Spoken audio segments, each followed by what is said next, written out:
What is up, my Lorcana goons? Welcome back to the Lorcana Goons channel. My name is Kevin, and today we have a tournament report from the third chapter tournament hosted by Amethyst Steel and the Pack. If you guys don't know who they are, awesome content creators. They're on Twitch, YouTube, etc. Go check out their profile and whatnot because they do a lot for the Lorcana community. They hosted a tournament this weekend, and they usually host these pretty often. And it was an online tournament that consisted of 178 players, and the prize pool was pretty nice. It was like a $1,600 prize pool, split between top 8. So because of that, first place got $500. That's pretty awesome. Half of a stack, $1,000. That is pretty cool. Second place was given $350. Third place $200. Top 4 $150 each, and top 8 got 100 smackers. So that is a pretty cool tournament in my opinion in terms of prize pooling. You know, I feel like most games don't even give you anything like that, and when they're officially hosted. So shout out to Amethyst Steel, Lorcana Play Network, and everybody who hosted this tournament to make it happen. Very competitive tournament, best of 3,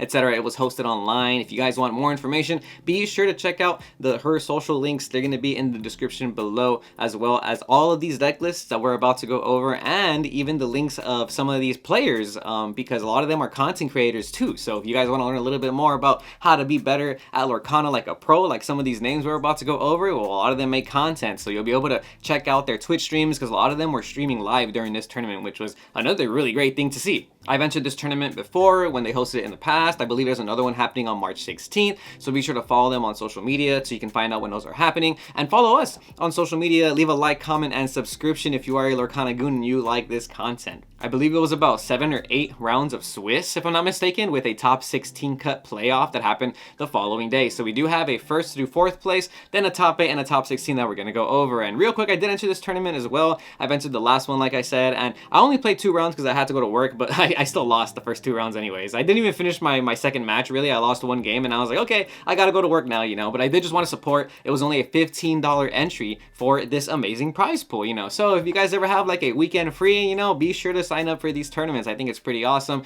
and I know some people are a little apprehensive about playing a Pixelborn tournament, but I do think it's worth it. I would honestly recommend for anybody to try these tournaments. I think it's totally worth it, and they're really fun. But let's get on into this. We have first place being taken by an Amethyst Steel deck piloted by Brandon DeCandio, and we've seen DeCandio before on this channel and in general. If you guys want to follow his Lorcana journey, I really suggest you do so. He posts a lot on Twitter, and he's available on Twitch too. I know he plays other games like Magic the Gathering, and he is an awesome player, but he piloted Amethyst Steel all the way to first place, which a lot of us didn't expect, because I feel like everybody was hyped on Emerald Steel, Amethyst Steel, you know, even Ruby Amethyst is obviously, those are all very powerful decks, but you know, not a lot of talk about Amethyst Steel this format, but we do have an awesome list to go over. Again, a very cutthroat tournament. But anyways, let's break down this deck list, because we are consisting of 4 of the following: Cinderella, Stitch, Robin Hood goons, and then we're even playing 4 Ariel. After that, we are playing some more higher cost cards. We're playing 4 of the Sad Beast, 4 of the new Robin Hood, Champion of Sherwood. There's also 1 Cinderella Knight in Training, by the way, and 3 Rapunzel in this deck, which is cool. Then we have 3 Rockstar Stitch, 3 Tink Giant Fairy, 3 Cinderella Stout-Hearted, and Surfer Stitch to finish off those characters in that deck. I feel like we don't really see Surfer Stitch a lot in the meta. At least we haven't for a cool minute since the Rise of the Floodborn format. So Surfer Stitch, you know, making its way back into the meta, that's kind of cool. And because it is Amethyst Steel's song, we are playing 3 Bare Necessities, Let the Storm Rage On, Strength of a Raging Fire, and Grab Your Swords, and even 3 Lantern, which is kind of crazy. We're also playing 4 Whole New World because it's Whole New World, and 2 Along Came Zeus to round that off. Now, Amethyst Steel feels like it has a very good matchup against a lot of the meta right now. You can definitely use a lot of the removal in terms of like Storm Rage On and Strength, and even Along Came Zeus against the opposing locations. Emerald decks are very fragile in the beginning of the game, so if you're able to start off with Cinderella Ballroom Sensation and combine it with the Storm Rage On, a lot of times you're going to get a lot of value on the opposing Emerald decks when they're playing cards like Merfolk or Flynn Rider. It's pretty dope to see this deck list get first place or even in the top cut, because I feel like a lot of people were sleeping on it, kind of thinking that the combination of cards like Ursula or the opposing Bare Necessities were gonna snipe cards like Whole New World out of your hand. No flutes in this list, so it's looking like we are playing more of a mid-range style deck where, you know, you want to be able to play cards on turns 1, 2, and 3. There's only one 1/2 drop, which is the Cinderella Knight in Training. But for the most part, I feel like if you open up a Ballroom Sensation Cindy, you can combo it off with Let the Storm Rage On, like I said. And even on turn 2, you know, Bare Necessities is a good turn 2 play. You get to look at the opponent's hand, and if your opponent has a song, obviously it's going to be a good 1-for-1 because you'll be able to snipe it out of their hand. But after that, it's looking like you really are benefiting from shifting your Robin Hood. Robin Hood's going to be able to sing a lot of your songs like Whole New World fairly easily, and because you are playing the Robin Hood goons, that makes it very threatening in the beginning of the game. Opening up a turn 1 Robin Hood and it surviving until turn 3 means that you're going to be able to shift into a 5-cost character that has a 3/6 stat line on turn 3, and that is very threatening, especially in a deck like this, because that lets you sing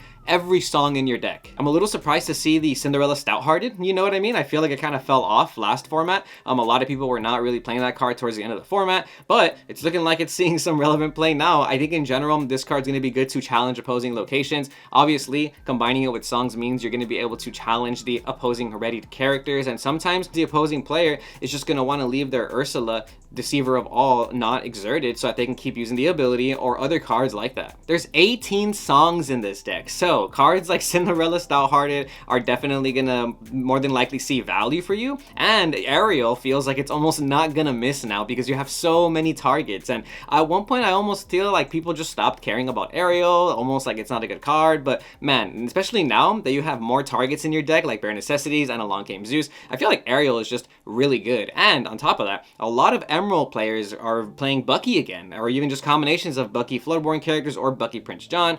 And if you're playing Emerald Amethyst, you know, that deck is very, very aggressive in the beginning of the game, and having Ariel plus Grab Your Swords is just so good in the format right now because there's a lot of greedy decks, I feel, that get very aggressive in the early game, but if you can kind of push and kind of control the game state up until like the later turns, like 5, 6, 7, I feel like you can really outpace those early aggro decks with this deck right here. And I do want to mention how threatening Surfer Stitch is. It's a 7-ink character that has 4 strength and 8 willpower. That 8 willpower is really, really problematic in my opinion, especially when a lot of Ruby Amethyst decks are no longer playing Maleficent Monstrous Dragon. I've been seeing a lot of people cut Be Prepared to 3. You know, we're not really playing Tremaine anymore. We're playing cards like Madame Medusa, and Madame Medusa targets in this type of deck are kind of limited because you can't really hit Tinkerbell, Surfer Stitch, or Cinderella Stouthearted with Madame Medusa. Obviously, Beast, Tragic Hero, and Robin Hood get hit by those pretty hard, but in general, I think Surfer Stitch is a very good card this format because of that. And I do want to mention that a lot of people don't respect Rapunzel anymore. There's so many times where, like in the Chapter 1 format and even the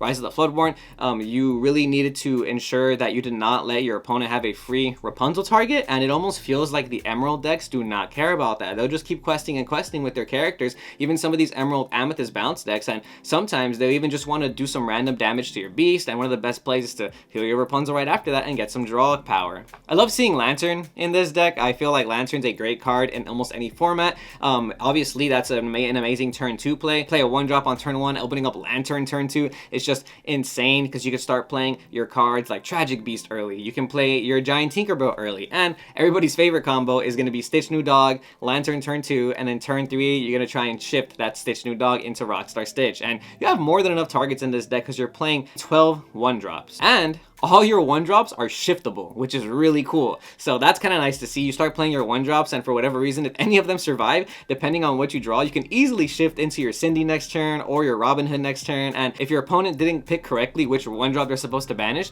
that's going to add up a lot. And that happens to me sometimes when I'm playing against this deck. Sometimes I have like a Teeth and Ambitions or something, and they have a Robin Hood and a Stitch New Dog, and I have to decide, am I going to pop the Robin Hood or am I going to pop the Stitch New Dog? And last format, we kind of dealt with the same thing with like with the Queen Goons and the Queen Commanding Presence, but it almost feels like the Robin Hood package is just a little bit better than the Queen Commanding Presence package. It adds a lot more pressure. The Queen had like only 3 willpower, whereas Robin Hood has 6 willpower. So that's pretty fat in my opinion. It does take a while for you to eliminate it, and most of the time you don't want to kill it in a challenge because it's gonna draw a card, right? So you do get a lot of value with this Robin Hood. That is the first place list. Congrats to Brendan DeCandio, an amazing player. I suggest you go check out his Twitch stream and check out his like top cut cut matches because he plays like a true goon. He knows what he's doing, and you know, you can kind of see it in the playstyle as well. I just want to mention that TCGs are a matter of luck and skill, and we are going to see names that we've covered on the channel before in the past in this video, because skill is a very important factor. You know, when you are a skilled player, you're more than likely going to be able to top tournaments consistently, and then the luck does start coming in depending on who draws better, who draws what when, you know, but oftentimes the combination is going to get you there. So once again, congratulations to the Candio for getting first place in this 178 player tournament. Wow, Amethyst Steel looking really good this format. I like this. I kind of want to play this too. Like I said, this feels like it has a really good matchup against a lot of the opposing Emerald decks in the meta, and that might even be why there's not a single Emerald deck in top 4. There's a bunch in top 8 and top 16, but in top 4 we do not have any Emerald list. But second place is going to be a Sapphire Steel list. Aren't you guys so happy to not see Ruby Amethyst in like the first and second place in this video, or in general, right? I'm a little bit, you know, relieved. I was watching the stream towards the end of it. There were Ruby Amethyst matches, and all these decks are very powerful, but the players piloting them are really showcasing why they're powerful. So let's give a shout out to Jan Moy for getting second place with the Sapphire Steel deck. So Sapphire Steel, we saw a lot in the previous format. One of the best ways to utilize this is obviously Fishbone Quill,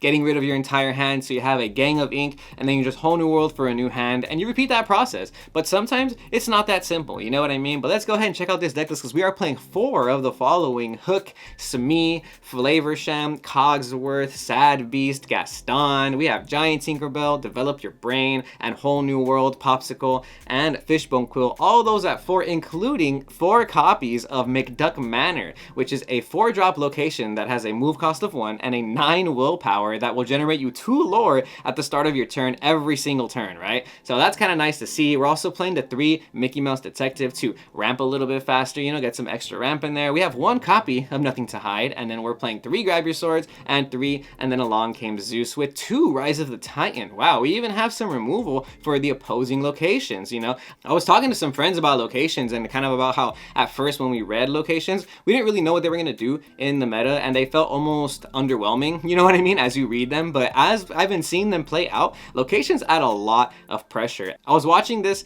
top 4 match, and Moyen over here was definitely utilizing the McDuck Manor to add a lot of pressure to the game state. He had like a Cogsworth and a Smee and a Tinkerbell, and basically at the end of the turn when Smee was supposed to take 1 damage, it wouldn't take any damage because Cogsworth gave it resist. So that was a nice little combo. Then he started dropping double McDuck Manor because he had a bunch of ink, and all of a sudden he starts gaining 4 lore every turn at the beginning of the turn. And the Ruby Amethyst player, he starts using his Maui, and he has to start trading into the locations, not even the characters, because, you know, you obviously want to be able to clear characters with like Ruby Amethyst or something, but he just wasn't seeing it. So you had to start clearing those locations, because generating 4 lore, no matter what, every single turn was just adding so much pressure. But Sapphire Steel is a very powerful deck. I love that it can play cards like Smee. I love that we're still playing cards like Captain Hook, because you're able to clear any 3 willpower characters, and that's been good since chapter 1. That's not gonna go away, you know what I mean? We're also playing the 4 Gaston because we definitely want to keep in mind some consistency with this deck. Same thing with Develop Your Brain. Those cards, if you don't know what they do, when you play them, you're able to look at the top couple cards of your deck and pick a card that you want. So Develop Your Brain being a 1 cost is very important. Oftentimes you have way more ink than your opponent in this deck, and sometimes you're just missing that last piece, either a Whole New World or like a Rise of the Titans to clear a location, or you just need that 1 Flavorsham or something. And only paying 1 ink to kind of improve your consistency a little bit, I think goes a very long way. Same thing with Gaston. He has that similar ability, except you look at 3 cards from the top of your deck and you pick one, right? Cool thing about Gaston though is that he quests for 3, so that's pretty beefy in my opinion. He has 4 strength and 4 willpower, so he doesn't lose out to Madame Medusa, which is cool. In this deck, if you notice, we're only playing 4 copies of a 1-drop character, 4 copies of a 2-drop character, 3 copies of a 3-drop character, and then 4 copies of the Flavorsham. After that, it's 5 cost characters and higher, so you really are ramping or kind of focusing on your ramp. We were seeing some great mulligans as well in these top cut matches, which was cool. Oftentimes, if he saw the Fishbone Quill, you just keep it in your hand. Any ramp that you have in this deck, you probably do want to keep in your hand and utilize it as soon as possible, especially if you open up with Fishbone Quill Whole New World. That combo is just deadly, and it almost seemed like in the top cut matches, like he would play a Whole New World, see another Whole New World, play a Whole New World, see another Whole New World, right? And that goes a very long way. I like that we're playing Grab Your Swords at 3. Even 3 or 4 I think is a good number right now in the meta. Like I mentioned with the Amethyst Steel list, a lot lot of people are playing Emerald, or they're playing a type of like early aggro deck where if you're able to ramp in a deck like this and play your 5-drop Beast or your 5-drop Cogsworth or even your 6-drops, if you're able to play those early because of the way Fishbone Quill works, you can play them almost a turn early. By the next turn, your opponent's barely going to be at 3 or 4 ink, and you can start singing Grab Your Swords already. Even just playing Fishbone Quill is really good on turn 3 if you have nothing on the board and you're losing out to some aggro matchups, because you'll be able to ink twice, so the next turn you're already going to be at 5 ink. So if you don't want to waste a turn to sing a character, you just drop the Grab Your Swords on them, and you're going to clear most of their board against most aggro decks. Nothing to Hide is pretty cool. There's only one copy in here. I'm pretty sure that's because you probably just don't need to play a single other copy of another card, and sometimes you just want to improve the consistency in your deck. It's a 60 card deck, but playing cards like Nothing to Hide and Develop Your Brain kind of is like playing a 55 card deck. You are wasting that 1 ink, but in a deck like this, it almost doesn't matter. So every time you play one of those cards, you're digging through your deck an extra card that wouldn't have been there. So it's kind of like 55 cards, making it extremely consistent. And Nothing to Hide is pretty cool because you get to see your opponent's hand, right?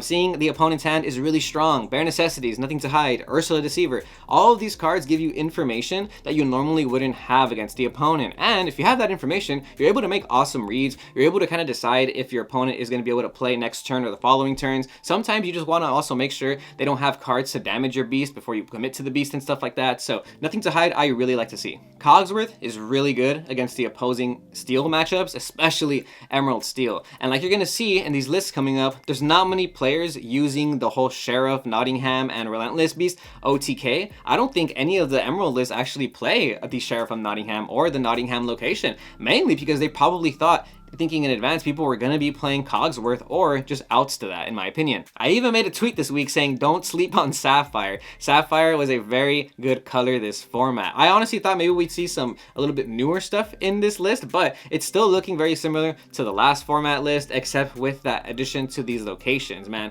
The McDuck Manor, I'm not kidding, this card adds a lot of pressure, and it's really cool to see that you're able to utilize locations in a certain way in a deck like this. Sometimes when I'm playing locations in other decks outside of like Jim Hawkins, it almost feels like I'm wasting a turn, you know, we're using 4 ink to play a location. But in this deck, no, you can get to 10 ink while your opponent's still at 5 and 6, and you're able to play a location plus Sad Beast, or like location plus Mickey plus another card. You know what I mean? That's really cool. But Sapphire Steel players, rise up. You guys have a great deck in the format still. I love to see it. Congrats again, John Moy, for 2nd place, aka Moyen Hearthstone. If you guys don't know, this dude is a Hearthstone pro, basically, very good at card games. So once again, really awesome to see. I don't think this is the first time we've covered him on the channel either, so congratulations to you, man. Next up, we have a Ruby Amethyst list piloted by Michael Ferrante. So shout out you for getting 3rd place with this Ruby Amethyst list. We're gonna go over it because we are playing 3 Olaf and 4 Rafiki for our 1-drops. We got Cuscos. We have the Petting Zoo package with snakes, foxes, rabbits, and goats, all those at 4, and 3 crab. Nah, I think it's a 3 crab meta, by the way. I really like crab this format. It helps you out a lot of locations, and in general, it's gonna help you add pressure when you combine it with cards like Pinocchio, Talkative Puppet. I've been seeing Pinocchio, Talkative Puppet a lot on Pixelborn Ladder. I think in general, the Emerald matchups have people shook because oftentimes, like I said, they start off with such powerful first turn plays. Like turns 1 through 3 seem really, really powerful for a lot of the Emerald decks, and they just add constant pressure. So when you're able to combine your cards like Pinocchio, Talkative Puppet on like turns 4 and 5, you can exert their opposing characters and start making some great trades with your Rafiki or even your Olaf and Crabs and stuff like that. Oftentimes too, you're able to just bounce the Pinocchio Puppet back to your hand. You know what I mean? So if you play Pinocchio later on in the game, you're able to just play a snake or a fox, bounce Pinocchio back, play him again, exert another character, and you just swing at it. So this is very good against the Ursula Deceiver of all. On turn 3, Emerald decks are going to play that Ursula card, and they can't sing with it the turn it's played, obviously, because it's not a shiftable character or anything, so they have to wait a whole turn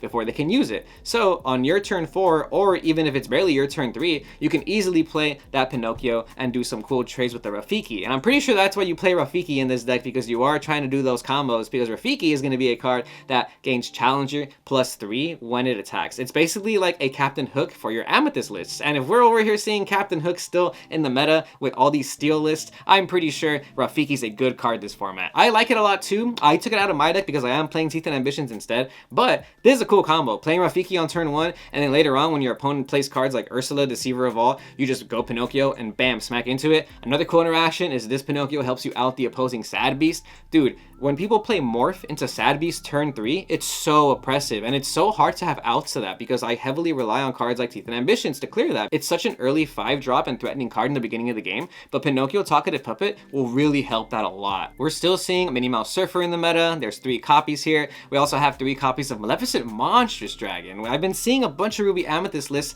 without Maleficent Monstrous Dragon. You know, I feel like a lot of people have been taking the later game stuff out to kind of add a little bit more early game potential in the meta or in your matchups, which is cool to see. But Maleficent Monstrous Dragon is still very powerful. I was loving the use case in the top 4 matches by Michael using Maleficent Monstrous Dragon. There was even some plays where he was bouncing it back with his fox, you know what I mean? Yeah, he was able to ink all the way to like 12 ink with this deck, so you do get there most definitely. And then we're also playing some old school cards that we love to see, like 4 copies of Maui, 4 copies of Friends on the Other Side, and 4 Be Prepared, right? You know, obviously we are going to play 4 Be Prepared. It's one of the best cards in Lorcana, but in combination with that, we're playing some new cards like 2 Madame Medusa, which I would have thought maybe you play more than 2 Madame Medusa because there's so many good Medusa targets like Sad Beast, Robin Hood Sherwin, you know, and then a bunch of other cards like the Ursulas and whatnot. But, you know, only 2, you know, it seems like it might be the only thing you need, I guess. We're also playing 2 Fishhook, which is kind of crazy. I was thinking Fishhook was a little slow. I've been seeing a lot of people use it. It is a great card. If you don't know what Fishhook does, Fishhook says, if you have a character named Maui in play, you may use his item's shift ability for free. And by free, you still have to exert it, yes, you just don't have to pay the 2 ink. So, and it says, one of the abilities is, chosen character gains evasive until the start of your next turn. So if you need to protect one of your characters, you can give it evasive and your opponent can't challenge it, obviously unless they have an evasive character, right? And the other ability is, chosen character gains +3 strength this turn. So it's almost like a crab item in itself. So we are playing 3 crab and 3 copies of that Maui's Fishhook, which is awesome. And let's not forget the 4 copies of the Queen's Castle and the 2 copies of Jim Hawkins. So only 2 copies of Jim Hawkins. I feel like that makes sense. You're not really trying to prioritize using Jim Hawkins on turn 5 is what it looks like maybe. In general, Queen's Castle seems like a staple in Ruby Amethyst lists and most Amethyst decks in general right now. I've talked about this before on the channel. It feels like a spell book that you can ink, but even better because you get 2 lore at the beginning of your turn every single turn. If you add on, regardless if you have a character on it, you're gaining that lore. But when you have a character on there, you just start drawing cards. So it's just so powerful to be able to draw cards with this location specifically that we're seeing this list not play Maleficent Sorceress, which is nice. You know what I mean? We've taken that out and it looks like we can actually just play better cards instead of a body that just draws one. So Queen's Castle, do not underestimate. It has 7 willpower, so it does not lose out to Maui. This is why I like 3 crabs in the format or in the meta right now in decks like these, because the combination of crab and fox will out the opposing Queen's Castle, which is pretty nice. And then we're playing 2 Dragonfire. We haven't seen Dragonfire see a lot of play in a cool minute, you know what I mean? Some people were playing Dragonfire last format, but it didn't seem like it was mandatory. But nowadays, with all the 5-cost shift characters and all the problematic evasive characters like Jafar, Strike and Illusionist, it almost feels like Dragonfire is going to have its place in the meta again, which is kind of cool to see. But Ruby Amethyst being one of the most popular decks in the format, out of all the top 16, there are more Ruby Amethyst decks than any other color combination, but some of them are pretty spicy and we're going to get into those right now. But before that, I just want to say again, congratulations to Michael Ferrante for getting 3rd place at this 178 player tournament. Man, you guys are real goons, playing all day yesterday and today. Pretty dope to see. As a Ruby Amethyst player, I want to net deck this. I'm going to copy this list and I'm going to try and take it to locals. I might mess with some stuff personally because I don't like Minnie Mouse Surfer for me right now, at least in my area. It just doesn't do anything, but maybe on the online tournament it was worth it. So I do want to say congrats to this fellow Ruby Amethyst player for keeping Ruby Amethyst on the map. We have another Ruby Amethyst list in top 4, this one piloted by Jeebus. So shout out you, another amazing player. He posts about his Lorcana journey on Twitter, so go give him a follow. So this list looking very similar to the last list. We are still playing the Petting Zoo package with the 4 snakes, rabbits, goats, and foxes, and 3 crab. Like I mentioned, it's a crab meta is what it's looking like. This list is playing 3 Cuscos though. I like Cusco a lot. Cusco is going to give you that extra draw power, and if you don't draw a 2-drop character, you can always play Cusco, because sometimes you can't play Snake because you don't open up your 1-drop characters to play with Snake, and you are playing 3 of the Pinocchio Talkative Puppets. So another list playing Pinocchio. Like I said, Pinocchio has a lot of use case this format. Very solid in my opinion. We're playing 4 of the Rafiki, and 3 of the Minnie Mouse. So we used to play 4 Olaf, 3 Minnie, but now we're playing the combination of 1-drops and Rafiki. Rafiki's pretty nice. So Michael was playing 3 Olaf and 4 Rafiki, and Jeebus is playing 3 Minnie instead of Olaf and the Rafikis. You know what I mean? Personally, I would just play Olaf because it's looking like you have more inkable Amethyst cards in this list, but I guess it really depends on how many inkables you have in your deck and which one of the more color you have. In general, I feel like you don't want to reveal unnecessary information to the opponent, So if you're going to be playing a 1-drop character on turn 1, you know, why would you reveal a mini to ink when you're going to play Rafiki, when you could reveal an Olaf, which is also a purple color, you know, and play that Rafiki as well. But either way, 7 1-drops, 4 of them being Rafiki and 3 being a 1/3 character is kind of nice. We are playing Teeth and Ambitions in this list to make that even better. Obviously, your Minnie Mouse is going to survive the Teeth and Ambitions to be able to out the opposing cards, like either Pluto's or Ursula's and stuff like that. And if you have Cusco, you can sing it with Cusco, pop your own Cusco, draw a card. I love Teeth and Ambitions. I think it's great. Only 2 though, which is cool to see. Obviously, you can play more, but in general, you know, maybe 2 is all you need. And these lists look pretty similar. We are playing the 2 Jim Hawkins with the 4 Queen's Castle as well. That ratio is looking pretty consistent. But this one is playing for Madame Medusa. I like to see Madame Medusa. Madame Medusa is very powerful, and in the mirror match, you're going to be able to out a lot of cards as well in the early game, but not necessarily much in the late game, because after turns 4, when you start playing Goats, Jim Hawkins, and Monstrous Dragons, that Medusa is not going to see much play, but still very powerful nonetheless. It outs a lot of cards in the meta. And for Be Prepared, because it's Be Prepared, and let's not forget that we are playing 2 of the Maui's Fishhook in this list as well. Let me know what you guys think of these Ruby Amethyst lists. How are you guys playing it? Do you think Ruby Amethyst is still going to be one of the best decks of the format? Do you think we have to play Fishhook now? I think this deck is very powerful. A lot of times when I run into this deck, sometimes they just end up playing Queen's Castles back to back, and then you end up losing out to Goats. Goats seems like a very powerful win condition still in a deck like this. Now on to top 8. We have our first Emerald list. This one piloted by Mark Brinley. Congrats to you on getting top 8 with this Emerald Steel list, playing 4 of the following. We got the Robin Hood Goons, we got What the Bucky,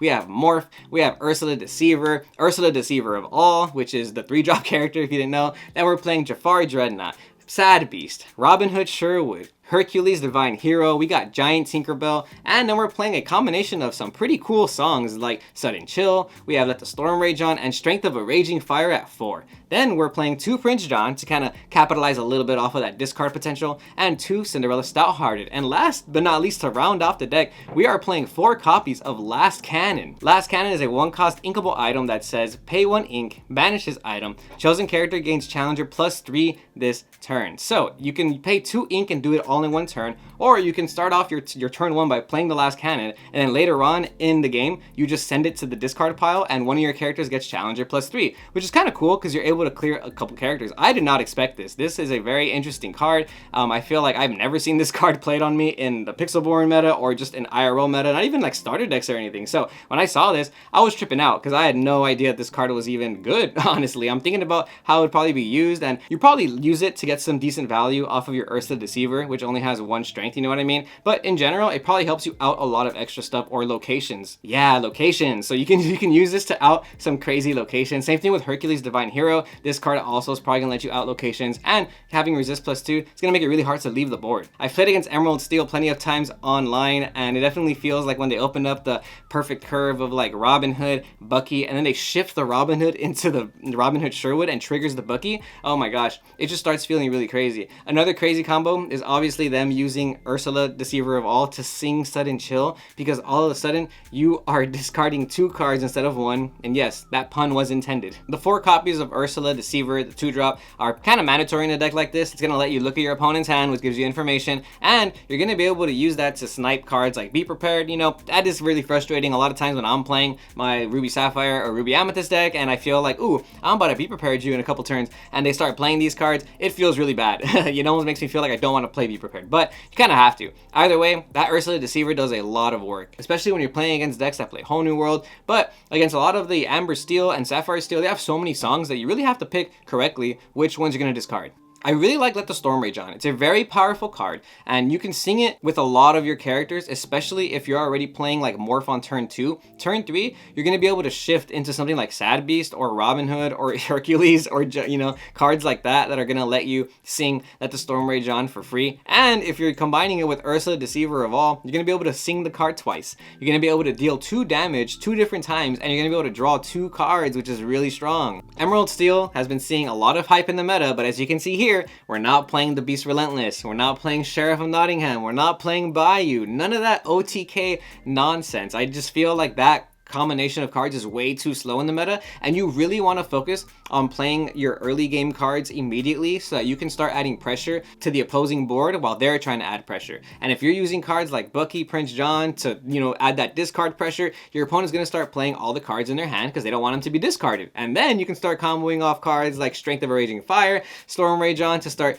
popping those cards, you know what I mean? The Big Cindy's kind of cool too. I wonder how many times you shift Morph into that Big Cindy. That must be a really awesome play to do. But this is the reason why I'm probably switching to Amber Steel, at least playing online, because the opening curve for Emerald decks by playing either like Robin Hood Bucky or like Morph and Robin Hood, all those early game cards, it makes me really like playing Ariel into Grab Your Swords. And then Jafar Dreadnought's pretty cool. It's a 4-ink character. Basically, if you challenge a character and banish it, you're gonna draw a card. So what this card does, it stops your opponent from questing with all of their aggressive characters, and you can sing a lot of your songs with this card as well, like Storm Rage on, Sudden Chill, and he's a Floodborn character, so it's gonna trigger your Bucky, which is kind of nice. Do not sleep on Emerald Steel. I suggest you move away from the OTK and start playing more of a control variant like this, because if you can control the game state for the opening of the game, you're gonna be able to start playing your Sad Beasts confidently to start refilling your hand, and you're gonna be able to play your Prince Johns and Buckys later on and start discarding cards from the opponent's hand, which is kind of cool to see. Bucky Prince John is never a bad combo, especially if you open up with that combo and you're able to follow up with a Sad Beast or a Robin Hood or even a Hercules, because that Hercules has resist, which is going to make him really sticky. He's a 6 strength character, so it'll clear almost every location, and if you combine that with Last Cannon, it's going to clear every location in the game. But congrats to you,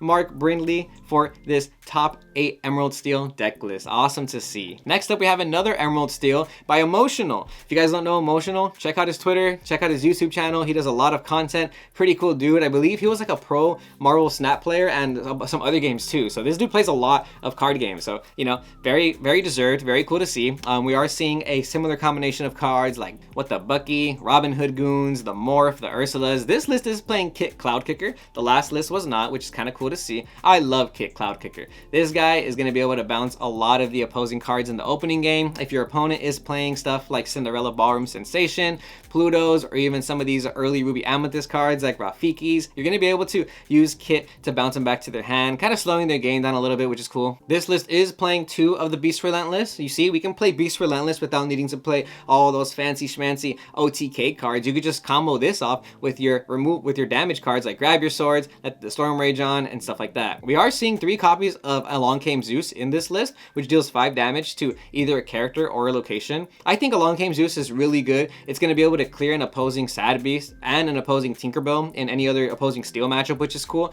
It also outs problematic cards like that Jafar, like I was mentioning, because you want to be able to obviously quest, but that Jafar is going to stop you there. And for whatever reason, if your opponent is playing Ursula Deceiver of All, and then you're on turn 4 and you can ink, you could just play Along Came Zeus and get rid of that Ursula Deceiver of All before they start singing with it. But if your Ursula does survive, you can combine it with cards like Strike a Good Match, which will basically let you draw 4 cards and only discard 2. And you could also combine it with some of the other cards like Strength of a Raging Fire or let the Storm Rage on like we just went over. 3 Grab Your Swords is really good. I love Grab Your Swords this format. If you're playing against Emerald Steel, I think Grab Your Swords goes a really long way. If you're playing against Amber Steel, Grab Your Swords is still a very powerful card. Even when any other Steel deck drops a opposing Sad Beast on you, this card is going to let you deal damage to the whole board, including that Sad Beast, so it's going to stop them from drawing cards with it. And we are playing 2 copies of Whole New World in this list. Maybe you just need some extra draw power when you start losing some steam, and most of your characters are going to be able to sing this card. We have the Beasts, the 6 copies of them, then we have the Robin Hood, then we also have the Giant Tinkerbell. You're going to be able to sing those, and if you end up opening up Morph and they don't stop your Morph, you can start shifting into Robin Hood Beast by turn 3. So if you open up a decent curve that you can just ink away your hand with Morph and then shift Robin Hood or Beast, you can just play Whole New World immediately, get a fresh new hand, right? And take advantage of the fact that you've been able to use more cards in your hand than your opponent. Emerald Steel definitely has its place in the meta. We have a back-to-back very similar list right here that are more control based, so I definitely think you guys should explore the more control variant of Emerald Steel as opposed to the OTK based versions. We have our first Amethyst Steel list piloted by Frank Zeng, aka Zepha. So I'm sure you guys have seen Zepha's YouTube channel. Check out his Twitch stream. He was streaming the whole tournament if I'm not mistaken, so that was also really cool to see. A lot of these players, man, they commit so much time to the Lorcana space, playing competitively, making content, that seeing these names, it just feels reassuring because I know that these games are about skill. You know what I mean? So this is all very well deserved. Congratulations, Zepha, for getting top 8 at this 178 player tournament. Check out this deck list. We have Captain Hook, we have Robin Hood goons. We got the blue fairies. We have a combination of Jafars with 2 of the 2 drops and 4 of the 4 drops. We're also playing Smee. Smee is really good in steel decks. It's a 3/3 strength character that only costs 2 to play, and he quests for 2, which is really nice. We're also playing the 4 Sad Beast, the 4 Robin Hood, 4 Giant Tinkerbell, and 4 Jafar Striking Illusionists, and 2 copies of Yzma. And that's going to be all the characters. And then now for some extra spice, we have 1 copy of Fire the Cannons, 1 copy of Kaboom. We have 3 of Rise of the Titans. There's 1 Smash, 2 Along Came Zeus, 3 Friends on the other side, 4 Whole New World, and 3 Grab Your Swords. So we do have a decent combination of songs in here that we can sing, like the Zeus, Whole New World, Grab Your Swords, and even Friends on the other side to get some extra draw power. Blue Fairy is a very good card. We have so many Blue Fairy targets in this deck, from Jafar to the other Jafar to Giant Tinkerbell, Yzma, Robin Hood, and Sad Beast. All of those cards are going to trigger your Blue Fairy to start drawing cards. So like post turn 4, if that Blue Fairy survives post turn 4, it almost feels like you're going to be dropping cards and drawing cards with every single character you play. Now I have to wonder why only 1 copy of Fire the Cannons and 1 copy of Kaboom. Seems kind of interesting in my opinion. I want to say maybe just play 2, but I do want to know why 1 and 1. You know, maybe you just need to be able to not waste the ink to deal 2 damage every now and then. Maybe that extra ink is worth it. But I do like that Kaboom can target locations. I like that he is playing Rise of the Titans, because a lot of people are not playing that card. We have to respect locations. I think if you're playing a steel deck, you should at least play 1 or 2 copies of Rise of the Titans. Locations are very threatening. They're pretty good. And I think a lot of decks are playing locations ranging from the Sapphire Steel, the Ruby Amethyst, and even some of these crazy Ruby Steel pirate decks. And Rise of the Titans is an inkable card. So for whatever reason, if you don't need to pop a location, you can just ink it away. And against a lot of other decks, they're still playing items. A lot of decks are still playing Popsicle, Fishbone Quill, stuff like that. We saw Lanterns being played by Beta Candio in the first place list. So I'm thinking Rise of the Titans is a more than decent card to play in your deck. Only 1 copy of Smash. I like Smash. I think Smash is a really good card in the meta. It's going to be able to out cards like the opposing Ursula Deceiver of all. And like I mentioned, that Ursula has to stay on the board for 1 turn before they can start getting any value off of it. So if you're playing on turn 3, they play that Ursula, you could just respond with Smash, which is kind of nice. You might even be able to respond with Fire the Cannons Kaboom. Maybe that's why you're playing 1 and 1, right? Amethyst Steel is very powerful in my opinion. This deck does a lot in terms of being able to draw and remove cards from the field. And with the new Jafar Striking Illusionist, you're able to gain lore every single time you draw. One of my favorite plays is to quest first with your Jafar, then you shift your Jafar so he comes in exerted. And if you have a blue fairy, when you do that play, you're going to draw a card because of the blue fairy, then you gain a lore because of the Jafar. And Jafar Striking Illusionist has evasive, so not many characters are going to be able to challenge him. And obviously, you use Jafar with Whole New World because you gain 7 lore when you resolve that. So Zephyr, if you ever see this video, let me know, how many times in the tournament did you resolve Whole New World plus Jafar combo? Were you ever able to do it twice or even 3 times per game? I really want to know how often that happens, because this tournament was so long. It was like 8 rounds of Swiss and then like 3 or 4 rounds of Top Cut. So please let me know in the comments, or even you guys, how often you guys resolve that combo of Jafar Whole New World. We're also playing 3 of the Tiny Tactician Tink to be able to shift into Giant Tink. I don't see a lot of people playing Tiny Tactician anymore, which is pretty surprising. I think that shiftable capability is pretty strong. And we're also playing 2 Rabbits, because Rabbits are just good. Rabbits are going to be able to get you draw power when you need it the most sometimes, what it feels like. And I'm pretty sure there's a scenario where you use Yzma to shuffle in your own Rabbit, you draw 3 cards, and you have a potential to see another Rabbit later on in the game. I think a lot of people are playing 4 of the 2-drop Jafar, but Zeph is only playing 2 of them, and you're playing 4 of the 4-drop in this one, because you can still use that Jafar to shift, which is kind of nice. But congrats to you, Zephyr. I know how much you play Lorcana, and we all see how much you commit to the game to be an awesome player, so very much deserved. I was watching the Top Cut match, and it was a back-to-back cutthroat is what it felt like, and we were just waiting to see which player was going to top deck the better cards. Amethyst Steel, very powerful. Obviously, it takes the pilot to make it powerful, and I like this list. I'm going to try this list out myself. Let me know what you guys think of this list and all the other lists so far. Next up, we have another Amethyst Steel list, this one by Tristan Lakey. Shout out you for getting top 8 at this awesome 170 plus player tournament. This list playing 4 Robin Hoods. We got the blue fairies. There's 4 Jafar in this one. We even got 2 crabs here, which is cool. Zephyr was not playing crabs, but instead was playing rabbits, and this list is playing 2 crab, 2 rabbit. We have the Sad Beast, we got Jafars, Yzmas, and we're also playing Giant Tinks and Jafar Striking Illusionist, obviously. And this list also playing Fire the Cannons, Rise of the Titans, and 4 copies of Smash. Man, Smash is a great card. I'm telling you, against the opposing decks, you're going to be able to use Smash before they can shift some of their characters. So we're playing the 4 Robin Hood goons, the 4 shift Robin Hoods. We're also playing Sad Beast. We're playing our Jafar targets with the Strike and Illusionist Jafar. This list looks very similar to Zepha's list. I want to say the only difference is going to be that we're playing 2 crabs in this list, and we're not playing the Kaboom, or we're not playing the Smee and the Tiny Tactician Tinkerbell. It seems like we're playing more copies of Smash to kind of be able to use that on turn 3, which I like too. Like I said, I think Smash is going to help you a lot. It's going to stop the opposing Sad Beast from drawing cards. It's going to stop tempo cards like Crab if your opponent is just playing Crab on turn 3. A lot of times they're doing that because they want to sing friends on the other side. Or against Ruby Amethyst matchups, you know, when they play their Surfer Minis, Smash is going to out those immediately. Against Emerald decks, Smash is going to hit all the Ursula cards. It'll hit their early game if they're being extremely aggressive with cards like Merfolk or Flynn Rider. You're going to be able to hit Morph before it can shift, or any of these shiftable early game characters. So Smash, very good card in the meta in my opinion.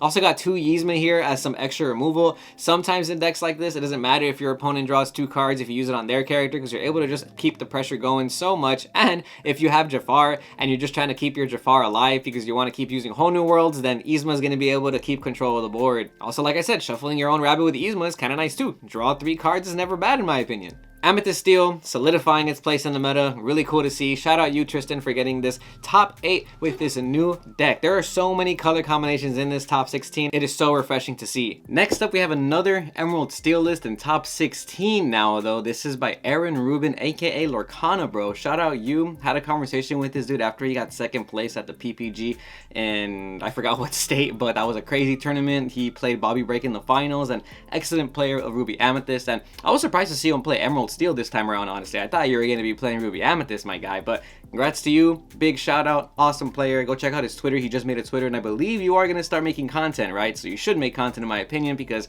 you're one of the better players that I've seen. So let's break down this list. Looks very consistent. I love it because you're playing 4 of the following Robin Hood goons: Morph, Ursula Deceiver, Kit Cloud Kicker, Ursula Deceiver of all, and we got Sad Beast, Relentless Beast, we have the big Robin Hood Sherwood, and we got 4 Tinkerbells with the combination of all these songs at 4. We have Strike a Good Match, Storm Rage on, Raging Fire, Along Came Zeus, Whole New World at 4. And last but not least, we're playing 2 copies of Grab Your Swords and 2 copies of Big Cindy Stout Hearted. I'm liking that we're seeing a lot of Big Cindy, especially because we're playing a bunch of songs now in these steel decks, like way more than when we were playing last format. So you can actually use Big Cindy to like its full potential, I think. Being able to challenge ready characters is probably pretty nice, especially when your opponent's probably trying to set up some Beast plays or Sherwood plays, or even like Beast Relentless combos. You'd be able to, you know, use your Cindy to its full value, challenging a lot of these ready characters. This list in particular, I like seeing lists like this that take advantage of playing 4 copies to the max. They don't really play 1 of, so I do like lists like this from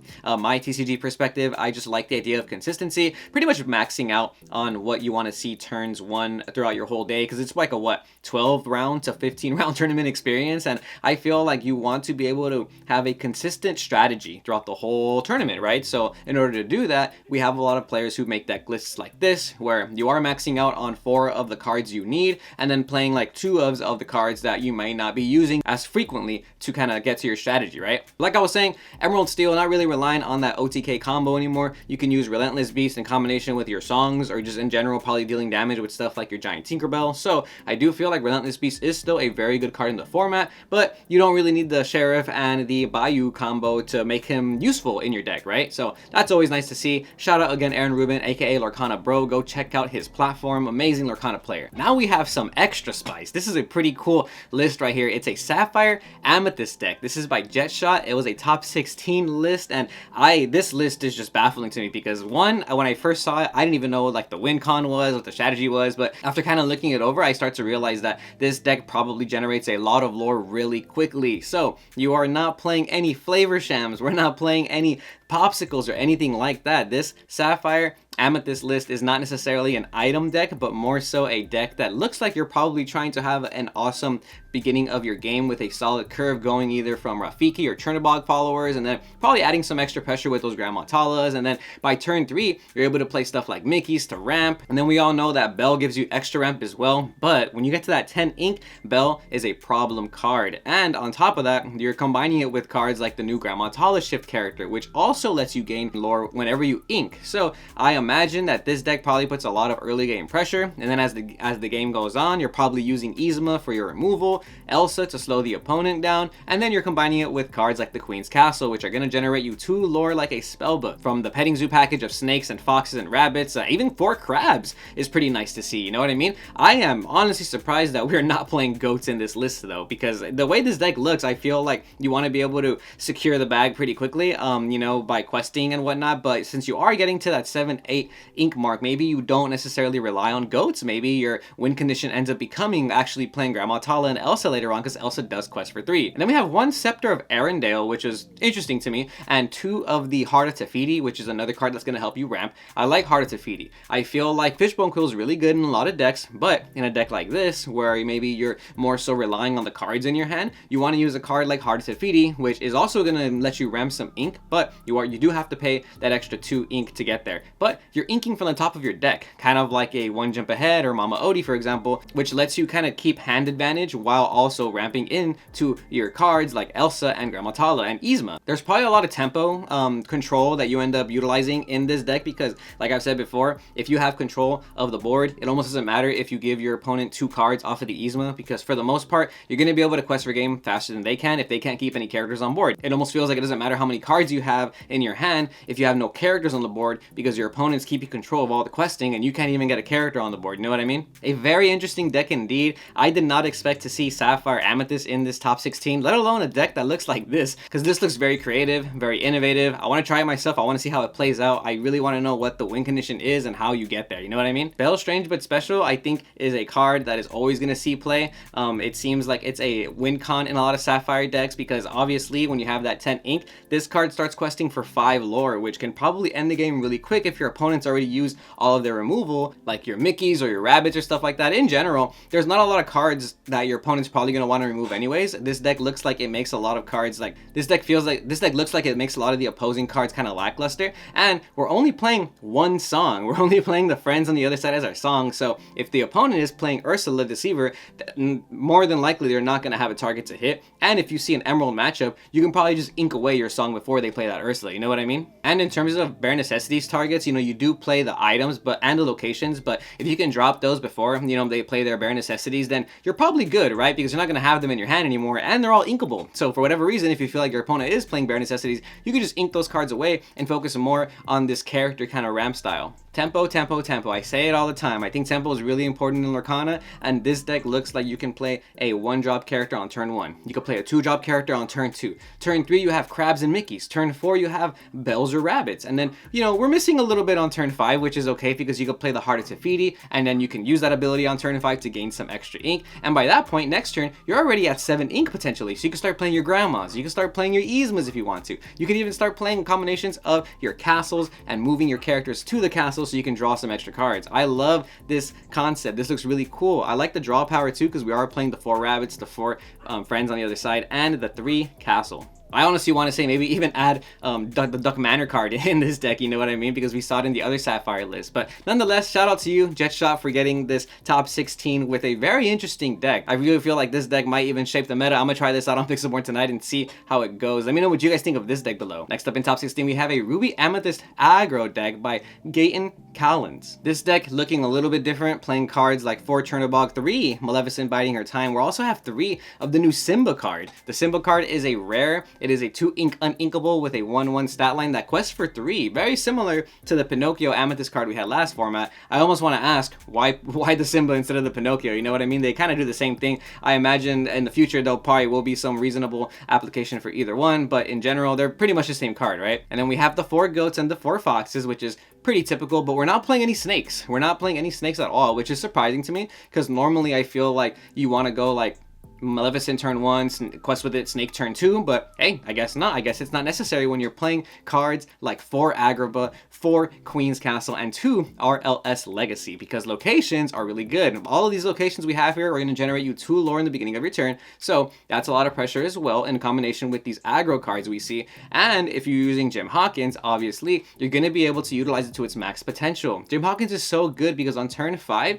you're basically able to use 10 ink. Using 10 ink on turn 5 is really unfair. So Jim Hawkins plus any locations, it's like having 10 ink, you know what I mean? Then we're playing 4 Maui because, you know, Maui outs most locations, and Maui plus Crab is gonna out almost every location, but they're not playing any Crab actually. So that's interesting to see. We got 3 Tremaine and 3 Madame Medusa, 3 and 3. I like that ratio, not too bad. I think Tremaine still has a place in this meta. I think in a deck like this, if you can play both of them, you probably should. We're not playing any crazy like boss characters, so it looks like the most expensive character we have in this deck is going to be the Tremaines and the Medusas, which is nice to see, because once you probably get to that 7-8 ink level, you can probably just not ink anymore and keep generating some resources by drawing cards. I like the 4 Prince Eric, no teeth and ambitions, but Prince Eric does quest for 2, and it is a problematic card for the opponent if you're kind of focused on his aggro strategy, because they have to clear it no matter what. Otherwise, if you've already been questing with the Maleficent biding her time and the Simba, once you start dropping those Prince Erics and you start getting 2 lore every turn, if they don't clear it, then you're going to be able to constantly quest for 2, and if they do clear it, then you're going to be able to pop one of their own characters. I want to go over these 2 new cards from Inklands that I didn't expect to see in a top 16 list. We have It Calls Me, which is a 1 ink inkable card. This is a song, so pretty much every character in the game can sing this song. What this does is you draw a card, and then you choose up to 3 cards from the opponent's discard pile and shuffle them into the deck. Now, I'm not entirely sure what the purpose of this is. I feel like before, maybe you were able to shuffle some Hades targets, maybe you can kind of slow down their Chernobog plays, but this is a card that just lets you draw a card, so it does add a little bit of consistency in the deck because you can sing any of your characters basically. So it is kind of cool if you want to make your deck more consistent, because like I said, it's a 1 cost song, so every character in the game can sing it, and it'll just draw you a card if you want to just thin out your deck. And then we have Boss is on a roll. This card, very interesting. You look at the top 5 cards every deck, you put any of them in the top or the bottom in any order which you want, and then you gain a lore. So it's some extra lore value. It's a card that'll let you just +1 lore, which is cool. And manipulating the top and the bottom of your deck obviously means that you can draw the cards you need to see. So if you have like a very aggro strategy and you feel like you know what your opponent's playing, or you know what their next few cards are going to be, you can manipulate the top of your deck so that you make sure you draw your goats, your Simbas, you know what I mean, or any other cards that you're really looking for. Actually might be pretty rad, right? Because in general, when I play aggro decks, there are some times where I'm thinking like, if I could just top deck a goat, or if I could just top deck a fox to bounce my goat, I win, you know what I mean? So the fact that this is a song is pretty cool, because you can use your characters to sing it, you can manipulate the top of your deck, you gain a lore, and then if you want to play It Calls Me after, you can draw that card. So if you really are looking for a goat to just finish the game or something, or even one of these locations, you can just use this card and you can make sure you're drawing into that card, because looking at the top 5 is actually pretty crazy. Last, we have the 10 location package with 4 Agrabah, 4 Queen's Castle, and 2 RLS Legacy. Like we said in this last list, all of these locations give you 2+ lore, which is very aggressive, very powerful. So if you've been securing a lot of questing with your early game with the Cuscos, the Maleficents, the Simbas, I'm pretty sure by the time you start dropping these locations, they become very threatening to the opponent. And most decks don't have outs to locations immediately outside of Steel. And like we've seen these lists, not many Steel decks are playing Rise of the Titans. So you really have to spend a lot of time challenging the locations instead of challenging the characters, which is a cool strategy in my opinion, especially combining it with that Jim Hawkins, bro. 10 ink on turn 5 is insane if you've already been curving really well with your aggressive questing. Another Ruby Amethyst list in top 16 in this top cut, yes, but this one very different. So shout out to you, Gate and Callens, for bringing us a new way to play Ruby Amethyst. I love it. I like the idea of the aggro Ruby Amethyst, and this is pretty cool because now I can really tilt my opponents with goats. Next up, we have the first Emerald Amethyst list in this whole top cut. So, pretty interesting. I feel like Emerald Amethyst was taking the first place in the last few tournaments we're looking at. Very popular deck. This deck is really strong in general, very threatening. It does a really good job at generating aggressive tempo in the beginning. You're able to basically play a bunch of characters and also bounce all the characters from the opponent's field to their hand so that they don't keep any characters. So we are playing Maleficent Biding Her Time, the Chernobog, and the Rafiki. We're playing 2 of those. And as extra 1-drops, we're still playing the 4 Cursed Merfolk. So you're actually playing 10 1-cost characters in this list. And then we're playing 4 Snake because Snake is just good, right? 4 Flynn Rider, 4 Ursula because we want to look at the opponent's hand. We definitely want to snipe out those problematic songs, right? We also got the rest of the petting zoo package here with the rabbits and the foxes and the goats and the crabs. Only 2 rabbit though, which is interesting to see, but maybe you don't need the draw power like that in this type of deck. You know, if you get a good curve, you're probably able to sing friends on the other side, and then you can play your Queen's Castle, which is threatening and draws you cards as well. Obviously, we love the addition of Ursula, Deceiver of All, which is a very powerful card. You can sing songs twice in this list, like Friends on the Other Side or Mother Knows Best. And Friends is going to let you draw 4 cards in that scenario, and Mother Knows Best is going to let you bounce 2 characters. You could even bounce an opposing character and maybe your own goat to finish the game or something. Or if you have a rabbit and you need more draw power, you can probably just bounce your own rabbit and then bounce another character. Another cool thing is being able to bounce your own Ursula so you can just play it again or something. It's like kind of readying your Ursula, you know what I mean? So if you want to use another song next turn, then you just protect your Ursula that way. And then we have 4 Kit Cloud Kicker, which seems very crucial in this type of deck because Kit does a lot in the early game. It also quests for 1. It's a 3/2/2. So in general, on turn 3, if you can stop your opponent from keeping a character on the board, it'll really get you there. We have 4 of the Tinkerbell, most helpful. This card gives any of your characters evasive, which is pretty good. It'll help you out opposing bodyguards by giving them evasive potentially. And in general, if your opponent's playing something like Jafar, Striking Illusionist, then maybe there's even a scenario where you give your Fox evasive and pump it up with a crab or something. And then the last tempo card we have is going to be Genie at 2. So Genie is an amazing card. It has evasive as well. Gonna bounce an opposing character, which is good to see. And we even have 1 spellbook in this deck list. You know what? A lot of people are not playing Benja anymore. Nobody's playing the Emerald item removal, you know what I mean? So for whatever reason, like if you feel like your locations are getting handled too easily, you know, then maybe you want to switch back to Spellbook. But like we just saw in some of these other top lists, people are playing multiple copies of Rise of the Titans, and Rise of the Titans knocks out locations and items. So food for thought, it might get popped by Rise of the Titans. We have covered this deck list on the channel before, but shout out Alessandro Magwica for getting top 16 with this awesome list. It looks a little bit different than the ones I've seen personally, especially with the amount of 1-drop characters that we have here.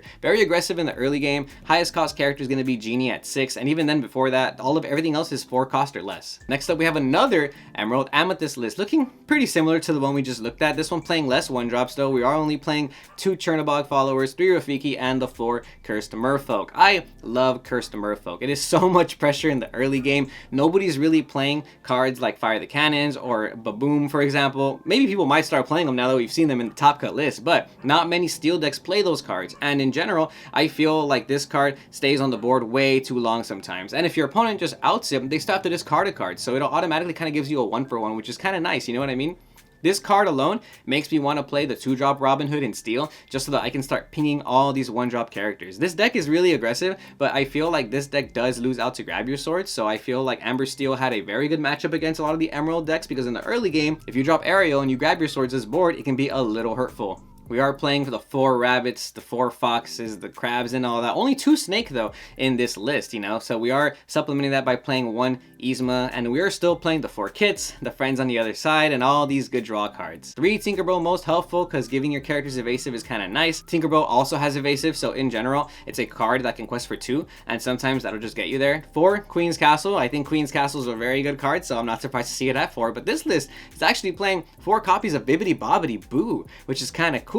This card in general, if you don't know what it does, you bounce a character to your hand and then you can play another character from your hand with the same cost or less. So for whatever reason, if you need to finish the game off and you're off by 4 lore, you can sing Bibbidi Bobbidi with Ursula, Deceiver of All. You can bounce your goat, you play your goat, you gain 2 lore, and then you can do it again. So you bounce your goat and you play it again. That's 4 lore. I'm pretty sure that happens way more than we think, right? And there's a lot of cards here that generate value when they're played, like rabbits, genies, Yzmas, the Ursula Deceiver. All of these cards, if you're bouncing them back and forth, you're going to be able to generate their abilities more than once per turn, which is kind of cool. Even the Kit Cloud Kicker, there's probably a scenario where you use Bibbidi Bobbidi to sing Kit Cloud Kicker and then you just bounce another character before they can keep characters on their board. Shout out you, Carlos Gankopner, for getting top 16 with Emerald Amethyst. The Emerald Amethyst deck, very powerful, but it's looking like other decks are starting to figure out a way how to combat it in the meta. So if you are an Emerald Amethyst player, maybe you want to start changing up some stuff in your deck list to combat these new top decks like Amber Steel and Sapphire Steel. Now we have another Ruby Amethyst list by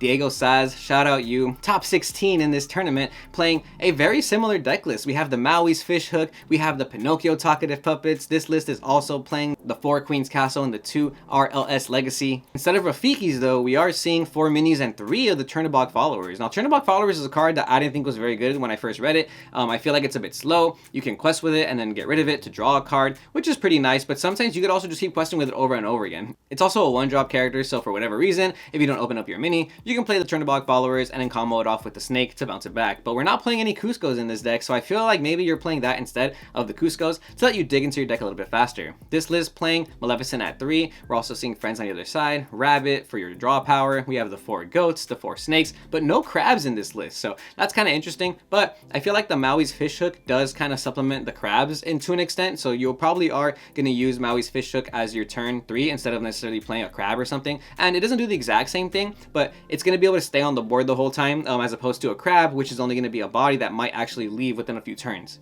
So instead of needing to draw multiple crabs in the future, if you are relying on a crab for whatever reason to out locations, the Maui's Fishhook is going to be able to stay on the board and pump your characters as well. 3 Madame Medusa, and then we have 3 Teeth and Ambitions. Teeth and Ambitions comboing off very well with Prince Eric. Only 2 of Prince Eric in the deck because it isn't an inkable. If you don't know, very good combo. You play Prince Eric at some point, you use Teeth and Ambitions to sing one of your characters, and you deal 2 damage to your Prince Eric, so you'll be able to destroy any character on the opposing board, which is pretty cool. And obviously we are playing the 4 Jim Hawkins in this list because it kind of looks like we're maxing out a little bit on the potential for the locations in this deck. You know, we're only playing 6, but I think that's a good ratio. 6 to the 4 Jim. Jim is an inkable card too, so for whatever reason, if you don't open up the combo with like Jim Hawkins or something, then you just ink it away, which is cool. And then there's some scenarios too where you don't have a 4 drop, so you just play the castle anyways, and then on turn 5 you probably need Maui more than Jim sometimes, so you could just play the Maui instead of the Jim, and that's not bad either. So Jim has a lot of potential in this format, and I think in future formats too, so I think Jim is going to be a staple in Ruby decks for a cool minute, at least decks that focus on playing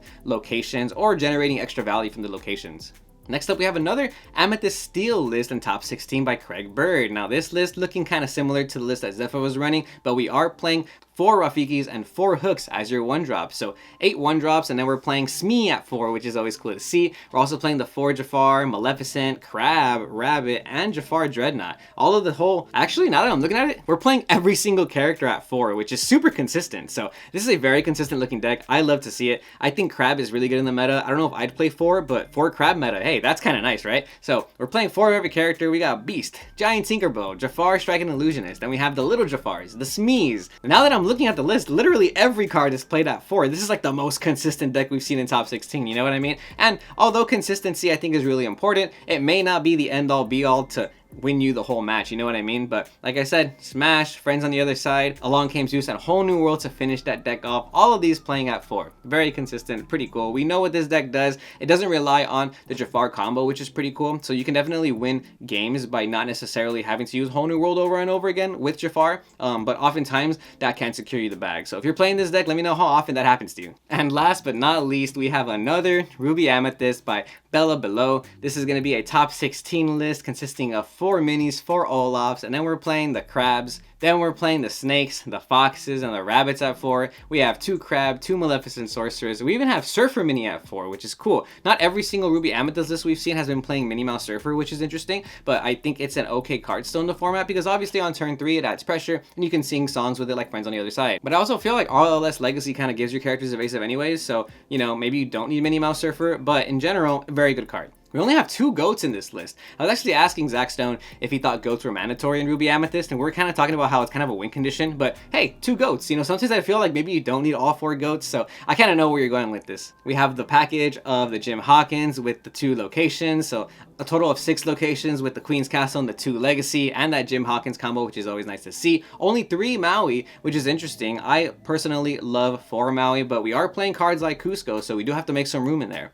And then cool ratio here with the 3 Medusa and 3 Lady Tremaine. I still think Lady Tremaine is good in this format. Personally, I like Medusa a little bit more, but there's a lot of scenarios where the opponent's not playing around Tremaine anymore because everyone's so used to expecting Medusa now that sometimes they just kind of mess up and they play just one big 1-drop character that has more than 4 strength. You just play Lady Tremaine after you end up clearing that out, which is kind of nice. And of course, for Be Prepared, everybody's favorite board wipe, you know we have to play that at 4. So congrats to you, Bella Below, for this top 16 Ruby Amethyst deck list. Pretty standard. This is what it's looking like in this format, what Ruby Amethyst is going to look like. And it's a very good deck too, so do not underestimate this Ruby Amethyst combination. That's going to be all for this tournament deck list top 16 breakdown. Shout out Taya Beastie. Shout out all these amazing players. Shout out Lorcana Play Network. Shout out Pixelborn. everybody involved in making these tournaments happen, man. You guys are really doing it for the community. Awesome prizing. Love to see it. I am going to make sure I have the day off at the next one so I can play all day. And I'm actually going to play test and grind and try, because I feel like I didn't really try enough this time around, you know what I mean? But you really do have to commit a lot of time to Lorcana, I think, to see